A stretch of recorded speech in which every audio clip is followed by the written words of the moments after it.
ഇന്നത്തെ ഈ video nursing സ്റ്റുഡൻസിനും nursing പഠിച്ചുകൊണ്ടിരിക്കുന്നവർക്കും പഠിത്തം കഴിഞ്ഞവർക്കും ഉപകാരപ്പെടുന്ന ഒരു കാര്യമാണ്. അപ്പോൾ കർണാടക നേഴ്സിംഗ് കൗൺസിലില് അപ്പോയിന്റ്മെന്റ് കിട്ടാൻ വേണ്ടി ഒരുപാട് പേര് കഷ്ടപ്പെടുന്നുണ്ട്. അതിന് സ്വന്തമായിട്ട് അപ്പോയിന്റ്മെന്റ് എടുക്കാൻ അറിയില്ലാത്തവര് ഏറ്റവും കൂടുതൽ ആശ്രയിക്കുന്നത് ഏജന്റുമാരെയാണ്.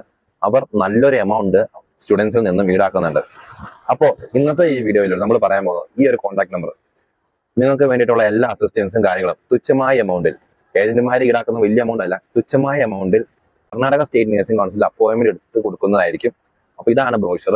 നിങ്ങൾ ഇത് ശ്രദ്ധിച്ച് നോക്കുക, എന്തൊക്കെ കാര്യങ്ങളാണ് നമ്മൾ ചെയ്യുന്നത് ഇത് നിങ്ങൾ ശ്രദ്ധിച്ച് വായിക്കാൻ. അപ്പോൾ നഴ്സിംഗ് കൗൺസിലിന്റെ രജിസ്ട്രേഷന്റെ കാര്യങ്ങളും കൂടാണ്ട് അഡീഷണൽ കോഴ്സും കാര്യങ്ങളും എന്തെങ്കിലും അതിന്റെ ഡീറ്റെയിൽസ് എന്തെങ്കിലും കാര്യങ്ങൾക്ക് നിങ്ങൾക്ക് അപ്പോയിന്റ്മെന്റും കാര്യങ്ങളും കർണാടക സ്റ്റേറ്റ് നഴ്സിംഗ് കൗൺസിൽ വേണം എന്നുണ്ടെങ്കിൽ നിങ്ങൾക്ക് തീർച്ചയായും ഈ നമ്പറിൽ വാട്സപ്പ് ചെയ്യാം. അതും കൂടാണ്ട് നിങ്ങൾക്ക് ഇൻസ്റ്റാഗ്രാം ലിങ്ക് ഞാൻ ഡിസ്ക്രിപ്ഷനിൽ കൊടുത്തിട്ടുണ്ട്. നമ്മുടെ ഒരു വാട്സപ്പ് ഗ്രൂപ്പിന്റെ ലിങ്ക് നമ്മൾ ഡിസ്ക്രിപ്ഷനിൽ കൊടുത്തിട്ടുണ്ട്. നിങ്ങൾക്ക് അവിടെ ജോയിൻ ചെയ്യാവുന്നതാണ്. എല്ലാവിധ അസിസ്റ്റൻസും നമ്മൾ ചെയ്തു തരും. അപ്പോൾ മാക്സിമം ഈ ഇൻഫോർമേഷൻ എല്ലാവർക്കും ഷെയർ ചെയ്ത് കൊടുക്കുക. സ്റ്റുഡൻസിനും നേഴ്സിംഗ് പഠിക്കാൻ പോകുന്ന സ്റ്റുഡൻസിനും പഠിക്കുന്ന സ്റ്റുഡൻസിനും എല്ലാവർക്കും ഷെയർ ചെയ്ത് കൊടുക്കുക. ഒള്ളി കർണാടക സ്റ്റേറ്റിന്റെ കാര്യം മാത്രമാണ് ഞാൻ ഈ വീഡിയോയിൽ പറഞ്ഞിരുന്നത്, കർണാടക മാത്രം. ഓക്കെ, അപ്പോൾ ഇനി പുതിയൊരു വീഡിയോ കാണാം. ബൈ.